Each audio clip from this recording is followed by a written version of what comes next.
bonsoir les amis. Ça va? Ouais, tant mieux. Quoi? Ça va pas? Eh ben alors, profite de cette vidéo, ça ira mieux. J'ai reçu un message Facebook de Baptiste qui me disait que ça serait sympa que la communauté donc qui suit la chaîne raconte un petit moment de bonheur qu'elle a vécu et qui lui a fait vraiment plaisir. Et ce qui serait sympa, c'est que je chuchote en lisant les petits commentaires que vous m'avez fait. J'ai trouvé l'idée vraiment géniale parce que tout le monde parle de haine, de guerre, de jalousie, etc. Et partager un petit moment convivial et un moment de bonheur que vous avez vécu, je trouve ça juste génial. Alors j'en ai parlé au live la semaine dernière. Je vous ai dit que j'avais trouvé l'idée géniale. Et vous avez été plusieurs à... C'est le chat. Vous avez été plusieurs à y répondre. Et c'est génial. Alors ce qu'on va faire, c'est que je vais lire les messages que vous avez adressés. Alors comme l'idée vient de Baptiste, bah évidemment je vais commencer par le sien. Alors évidemment il en a pas mis un, il en a mis deux. Comme c'est son idée, il y avait trois. Alors sa première petite histoire, c'était en troisième. On partait avec ma classe à Rome en bus. Ah, très jolie ville Rome. Il est 2 h du matin, c'est le 1er avril. On passe la frontière et boum, le bus tombe en panne. Impossible d'appeler un autre bus. On doit donc passer la nuit sur une aire d'autoroute. Tout le monde s'endort, sauf moi, 2 élèves et les profs.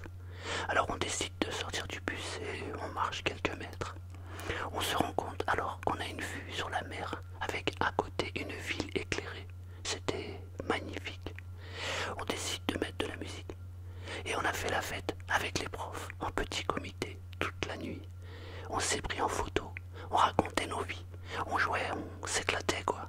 C'était génial de voir le vrai visage des profs. Certains oublient que les profs ont une vie à côté. Au petit matin, on était crevés, mais on est reparti le cœur plein de souvenirs. Bref, c'était la plus belle nuit blanche de ma vie. Et comme quoi, même un incident, ça peut être super sympa. Deuxième histoire, toujours de Baptiste. L'année dernière, j'ai découvert un vieux chien abandonné et battu au stade près de chez moi. J'ai essayé de m'en approcher pour le réconforter, mais il était sauvage et il grognait. Du coup, tous les jours, je lui apportais des croquettes, de l'eau et de la tendresse. Mais ce chien était toujours méfiant. Mais petit à petit, j'arrivais à créer un climat de confiance entre lui et moi. Et un jour, par la magie du Saint-Esprit, il s'est laissé approcher. J'avais enfin pu le toucher. Et jusqu'à la fin des vacances, on jouait tous les deux. J'avais jamais vu un chien aussi heureux. Je ne voulais pas appeler la SPA pour ne pas qu'il soit malheureux, justement. Et à la fin des vacances, les matchs de foot ont repris. Le chien, il allait être expulsé. Et devinez qui est venu chez moi, attendre devant le portail. C'était lui. On l'a donc gardé. Et aujourd'hui, il se porte à merveille. Je voulais vous dire, le chien est le meilleur ami de l'homme, quand l'homme est le meilleur ami du chien. C'est sympa, franchement, hein. C'est génial. En fait, ce que je trouve génial en plus, c'est que ton chien là, il est venu jusqu'à ton portail. Ça veut dire qu'il avait déjà dû te repérer, tu vois. Il avait déjà dû de loin. Et comme quoi, tu vois, l'instinct. Voilà, ben, bravo. C'est une belle petite histoire. Alors, on a Nico 47. Alors, salut Marcel. Voilà mon moment heureux. C'était en novembre 2012. Je sais plus quand exactement. C'était la dernière course de la saison 2012 de Formule 1. Fernando Alonso, mon pilote préféré, et Sébastien Vettel se battaient pour le titre. Vettel, il est en tête. Il avait 13 points d'avance. Mais Alonso peut encore être champion du monde. Au départ, Vettel fait un tête à queue et se retrouve dernier. Alonso, quant à lui, montre et finit deuxième. Il est pour le moment, non, il finit pas. Il monte deuxième. Il est pour le moment champion. Mais à la fin de la course, Vettel est en 6e place, ce qui lui est suffisant pour être titré. Après la course, j'étais triste pour Alonso qui perdait le titre pour 3 points, mais en même temps content et fier d'avoir vu une super bataille entre deux grands pilotes. Voilà mon histoire. A plus l'ami. Eh ben écoute, moi j'aime pas trop la Formule 1, mais je comprends que quand on aime vraiment quelque chose comme ça, eh ben c'est passionnant quoi. Donc c'est bien, c'est bien. Un commentaire de salut, ça va? J'adore ton pseudo, salut, ça va? Ouais, ça va et toi? Ouais, ça va. Mon moment de bonheur est aussi l'un des moments les plus insolents de ma vie. Il y a quelques années, j'étais avec des amis à discuter dehors au soleil. À un moment, l'un d'entre eux a sorti un flyer concernant un marathon qui se déroulait le lendemain. Et il nous a dit qu'il comptait y participer. Cette personne pratiquait l'athlétisme depuis bien longtemps et avait pour habitude de s'entraîner 2 semaines à l'avance avant chaque grande course. Pour rigoler, une amie qui était là m'a dit que je devrais y aller, que je devrais courir ce marathon. J'ai accepté, alors que je n'avais fait aucun entraînement pour ces 42 km. Waouh, 42 km, c'est énorme. Au grand désarroi de mon ami coureur, ce dernier a donc parié un restaurant que je finirais pas devant lui. Défi accepté. Et au final, défi relevé, puisque mon ami a terminé 7e, tandis que j'ai remporté la course. C'est... Franchement, c'est fabuleux, c'est incroyable même.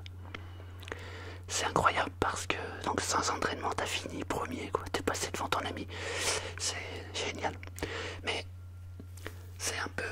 Ça me rappelle une histoire à moi. Ça... Je pense que c'est le côté orgueil, l'orgueil qui t'a fait gagner, mais le bon côté de l'orgueil. Moi j'ai arrêté la cigarette, ça me rappelle un peu ton histoire. J'ai arrêté la cigarette à 30 ans. Et j'avais essayé d'arrêter 3-4 fois. J'avais arrêté 1 mois, 2 mois, 3 mois, et puis j'avais à chaque fois repris. Et puis un jour, c'était donc en 2010, j'ai dit à ma femme...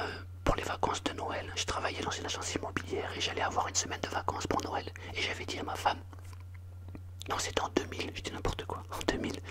Et je dis à ma femme, pour les vacances de Noël, j'arrêterai la cigarette.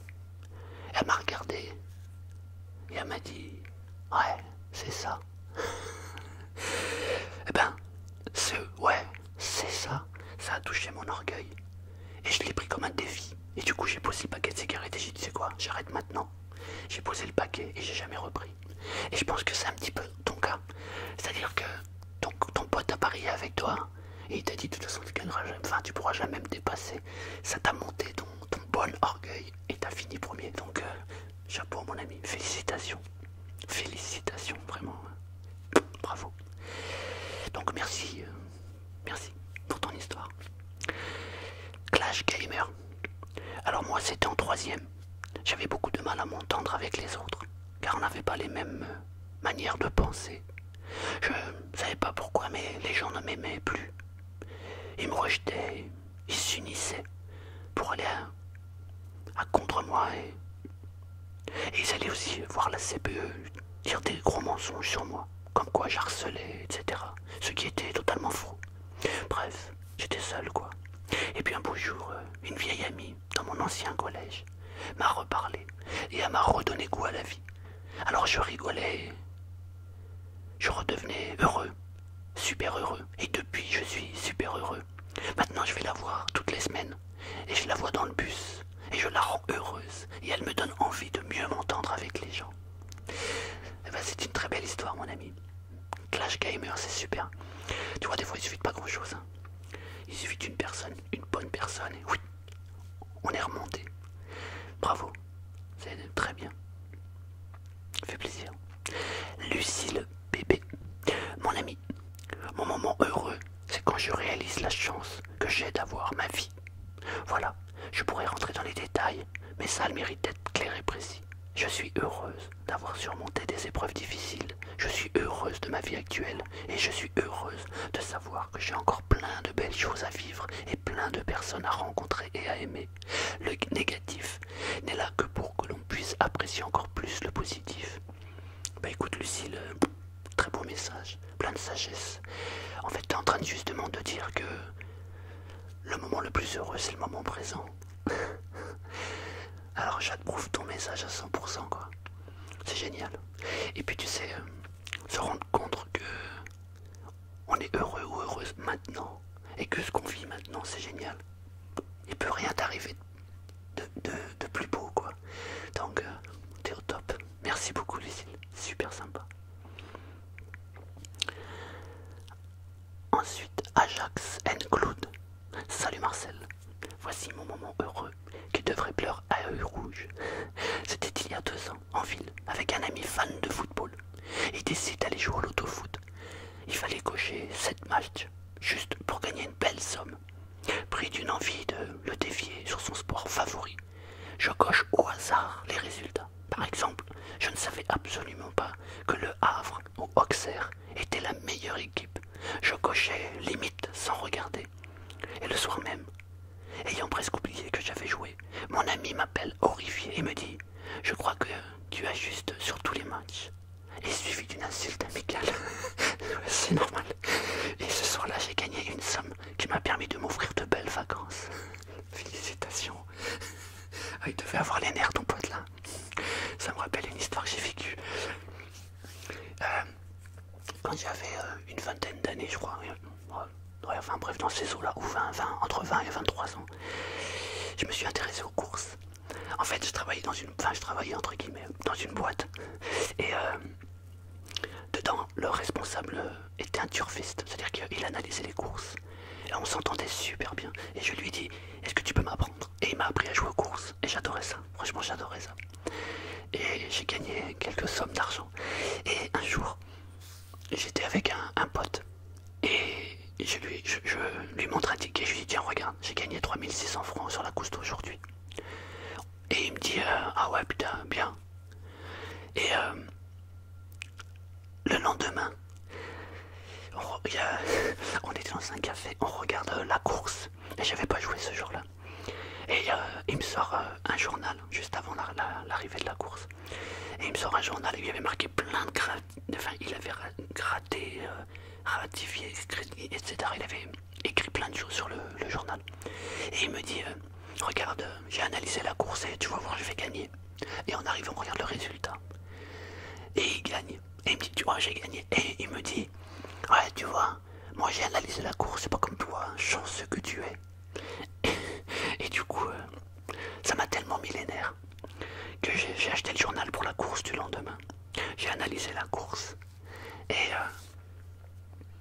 j'ai coché j'ai fait jouer 100 balles, 100 francs à l'époque. Et je regarde la course du lendemain, je l'appelle, je dis tiens, viens voir. Et on regarde la course et je lui montre encore le tiercé dans l'ordre. Il était dégoûté. Voilà, bon bref, c'était un petit parallèle avec ton histoire.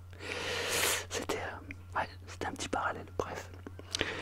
Mais en tout cas, ton pote, il te fait vraiment avoir les nerfs, ça c'est sûr. Ça te met la rage. Toi, t'étudies la course, le mec il arrive, il gagne, tu te dis ouais, c'est clair. Bon, bref. Alors, Simon Dulcy. Salut Marcel. Pour mon moment de bonheur, c'était il y a 3 ans. Pour Noël. À l'ouverture des cadeaux, les 24 au soir. Ma sœur vivant au Canada, je la vois environ une fois par an. En ouvrant mes cadeaux, je trouve une boîte dedans, une photo d'une motoneige et une date, le 15 février. J'ai vite compris que ma sœur m'avait payé le voyage pour Montréal. J'étais tellement heureux, c'était le plus beau cadeau que je pouvais imaginer. Et me voilà le 14 février. Ah, c'est une belle date, c'est mon anniversaire.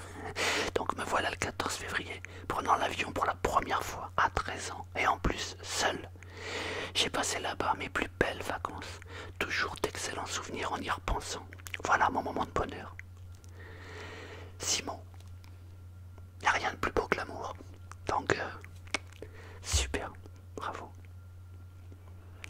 Sofiane, merci Sofiane pour tous tes messages, j'aime beaucoup comment ta philosophie. Sofiane, salut Marcel, j'ai de la chance d'être heureux depuis mon enfance. Je n'ai donc pas de grands moments à partager. Il y en a beaucoup au final, mais je pense que le moment le plus heureux dans une vie est quand on comprend que l'on peut être. Quand on comprend que nous aussi, nous avons droit au bonheur. Je reprends la phrase. Quand on comprend que l'on peut être... Ok, je n'avais pas compris.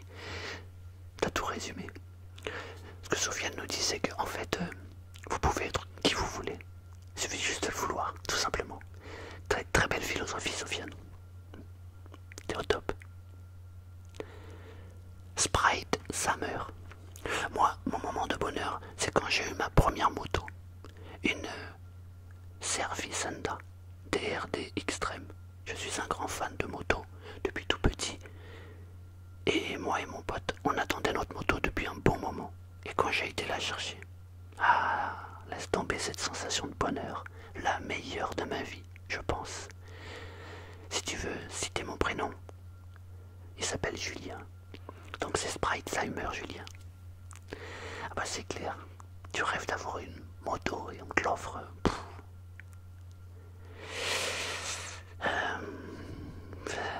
Y a quoi de plus beau quoi, c'est super. Alors ensuite on a hashtag team pas de nom. Bon, t'as pas de nom. Alors le plus beau moment de ma vie, c'est quand j'ai découvert l'ASMR. Pour certains, vous allez dire, ça fout de moi, mais c'est vrai, car je suis gros. Et j'ai 6 doigts sur ma photo de profil. On voit un robot et une personne à côté. En bas, c'est moi. Mais je m'en montre pas car j'ai honte de moi. Mais j'étais aussi très très nerveux en plus dans mon collège. Des gens se moquent de moi et au bout d'un moment, j'ai explosé les 2 mecs qui se moquaient de moi. Et quand ils ont vu que j'étais énervé, ils se sont excusés. Mais c'était trop tard. J'étais hors de moi. Ils étaient en 4e et moi en 6e. Je les ai attrapés, claqués au sol. Et je suis monté dessus et je leur ai mis des gifles, des coups de poing. Mais j'ai rien eu car la vie scolaire. Et le principal le savait, que j'avais ces problèmes. Du coup, ils m'ont dit de regarder de l'ASMR. Alors, j'ai été voir de l'ASMR. Et maintenant je suis calme et détendu. Mes nerfs se sont calmés. Et en plus, eux avaient pris 4 heures de colle chacun. Et ne se moquaient plus de moi. Et moi, j'ai juste eu une exclusion de 3 jours. Mais ils m'ont exclu. Pas car je les avais tapés. Mais j'étais chez un psy pendant 3 jours. Et donc l'ASMR a changé ma vie. Maintenant je suis doux et calme. Alors qu'avant j'étais brusque et méchant. Et cette époque était cette année. Donc, vois-tu, tu es un seul petit temps. En un seul petit temps, ça a changé ma vie. Et donc, je te remercie, toi et toutes les personnes qui font de l'ASMR. Voilà, tu as ma meilleure chose. Tu es ma meilleure chose. Donc, l'ASMR a pris mon énervement non contrôlé. Bah écoute, là, je l'avais pas lu ton commentaire, vraiment. Je suis super content pour toi. Bah tu vois, tous ceux qui critiquent la SMR là, toi t'es la preuve vivante que c'est génial quoi. Eh ben écoute, je suis super content que ça t'apporte un bien-être, vraiment, c'est génial. Team pas de nom, bravo, c'est super. J'ai rien d'autre à dire, merci beaucoup pour ton commentaire. Ouais, merci beaucoup. Willis P. Voilà mon moment heureux. C'est pas génialissime, mais ça a été super pour moi. C'était il y a pas très longtemps, en juin dernier. Mes amis bilingues et moi sommes partis en Allemagne pour 3 jours avec les autres bilingues de ma classe. J'ai adoré ce séjour avec les visites magnifiques des villes que nous avons visitées, mais surtout pour les nombreux fous rires que j'ai eus avec mes potes à l'auberge de jeunesse ou pendant les visites libres. De base, je rigole déjà souvent, mais là c'était super. J'ai sûrement plus ri que n'importe quand. Et j'ai certainement plus ri que parlé pendant ces jours-là. Certes, c'était des délires chelous qu'on a eus, mais si c'était à refaire, ça serait avec plaisir. Et le rire, c'est la base. C'est bien de rire, il faut rire.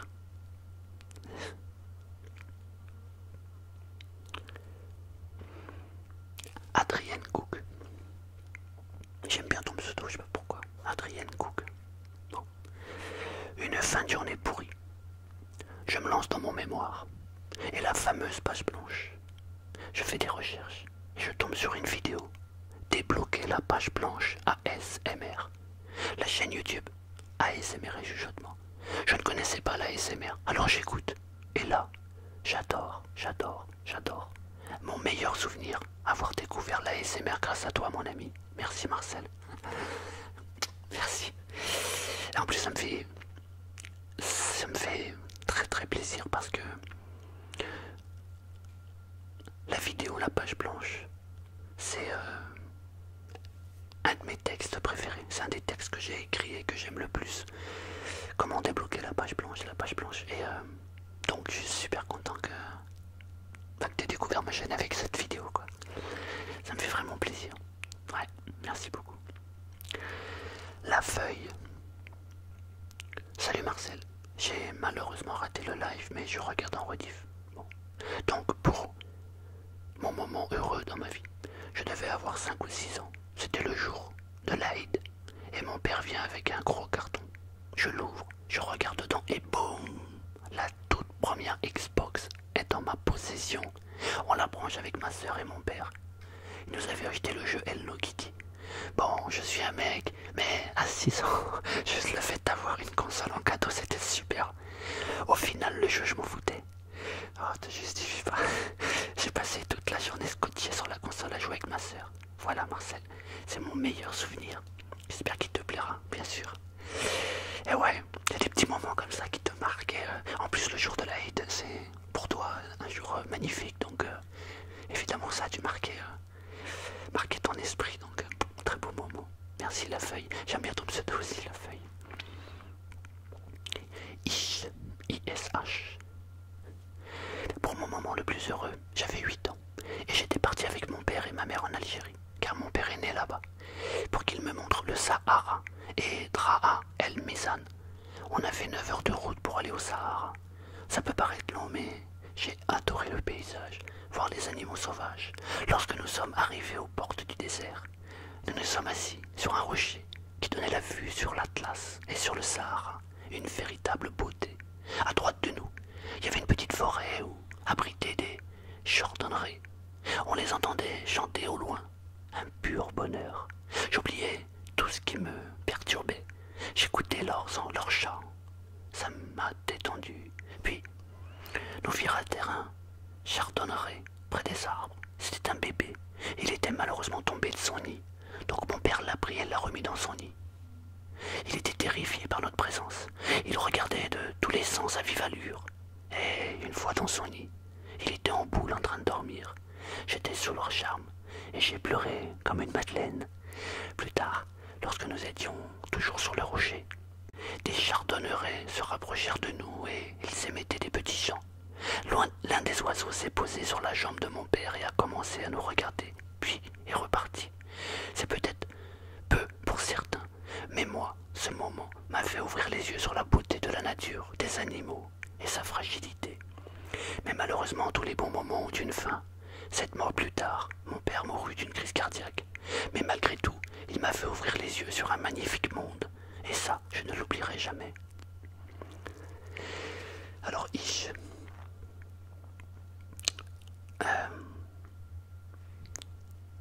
les oiseaux, en tout cas,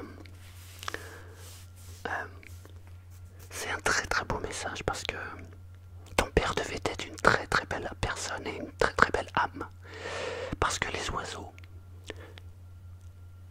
dans beaucoup de contes mythiques, et j'en suis d'ailleurs la preuve vivante, les oiseaux sont des... comment je pourrais te dire ça,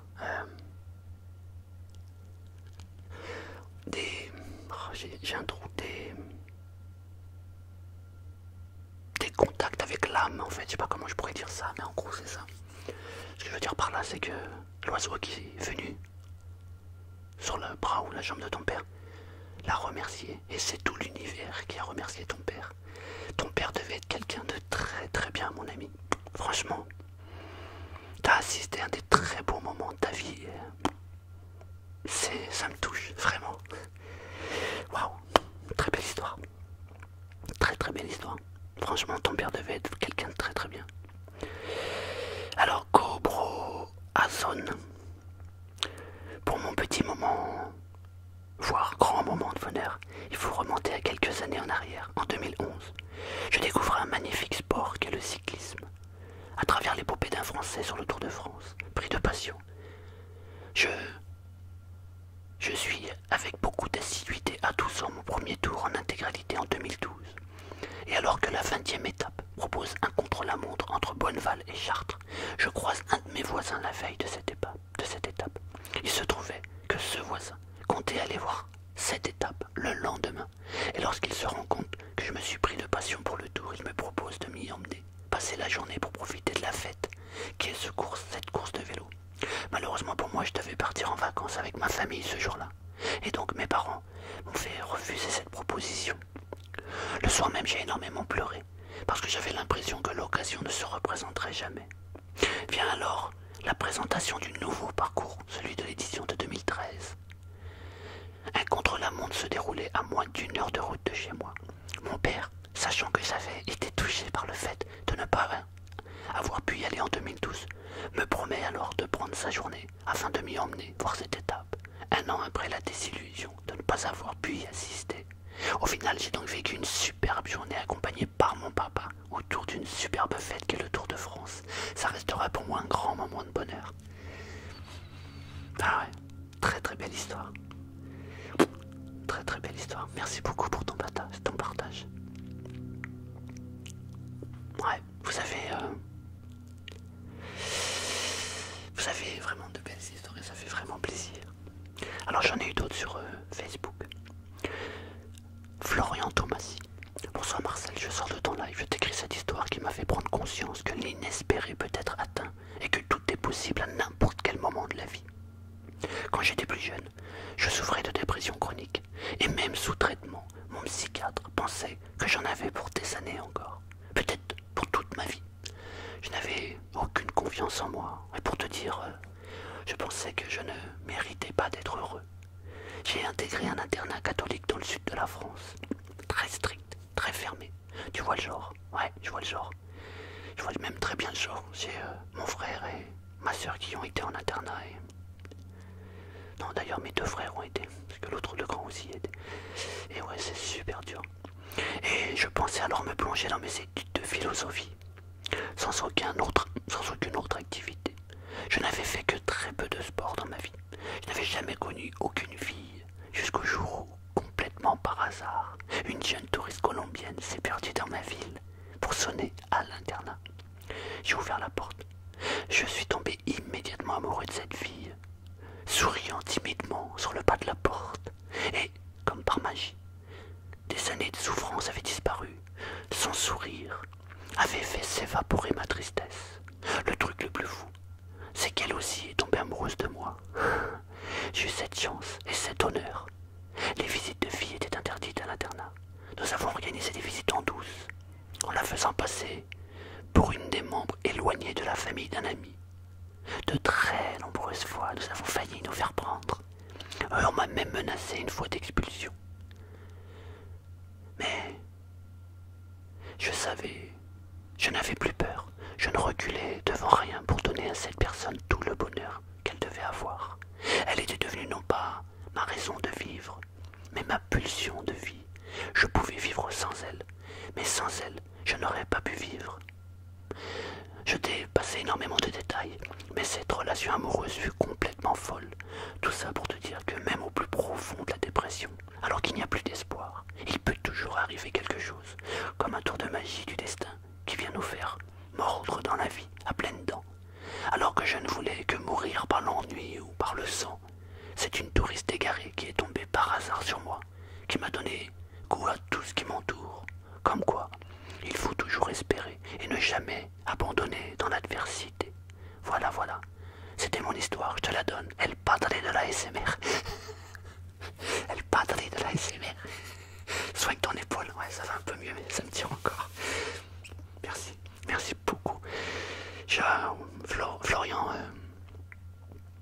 c'est une histoire de malade que ça là. Très belle histoire d'amour. Mais c'est ce que j'arrête pas de dire. L'amour, ça change tout. La haine, ça détruit, ça casse. L'amour, y a rien de mieux. Putain, c'est juste fabuleux. Bravo. Très très belle histoire. Ouais. Merci beaucoup pour ton partage. Très très très belle histoire. Ouais. Ouais, franchement, magnifique. Alors je suis sur Facebook, le problème c'est qu'il y a beaucoup de messages qui ne sont pas... Voilà, une autre. Tristan Wachoviak, bon, excuse-moi pour l'orthographe, on va dire Tristan. Mon histoire est une histoire d'amour. Ah, c'est cool. En fait, j'étais déprimé et très triste. Ça faisait un mois que j'étais triste. Et un jour, un ami à moi m'a dit, va sur Wattpad. Wattpad, c'est une application pour lire et écrire des livres. Et il m'a dit, écris un livre et ça ira mieux. Alors je suis allé sur Wattpad. Mais en écrivant mon livre, ça n'allait pas mieux. Alors j'ai regardé les livres. J'ai regardé les livres des autres. Quand tout à coup, j'ai lu le livre d'une fille qui était déprimée, comme moi. Elle expliquait cette journée dure à vivre. Sa mère est morte. Je lui ai donc envoyé un message et je lui ai dit que moi aussi, je déprimais. Alors on s'est longuement parlé et puis un mois après, on se parlait encore. Et on avait réussi à se sortir de notre dépression à deux, ensemble. C'est pas beau ça. Et puis on s'est rendu compte qu'on s'aimait. Et ça fait maintenant 1 an que je suis avec elle. Comme quoi l'amour est plus puissant que tout. Bah ouais, c'est exactement ce qu'on vient de dire. C'est... Y a rien de plus beau que l'amour. Je... Je le répéterai jamais assez, mais à part l'amour, y a rien. Voilà, j'ai fini les messages. Je vous remercie pour ces petits moments de partage parce que si on pouvait nous progresser et avancer dans l'amour, ça serait que génial. J'ai adoré cette vidéo. J'ai adoré raconter vos histoires. Si la vidéo vous a plu, vous n'avez jamais été un j'aime, c'est bien. Mais surtout si la vidéo vous a plu, laissez-moi vos commentaires en dessous avec vos moments de bonheur. J'en referai d'autres. Je trouve que ça mérite vraiment une série. Voilà. Racontez-moi vos moments de bonheur. Racontez-les. Écrivez-les.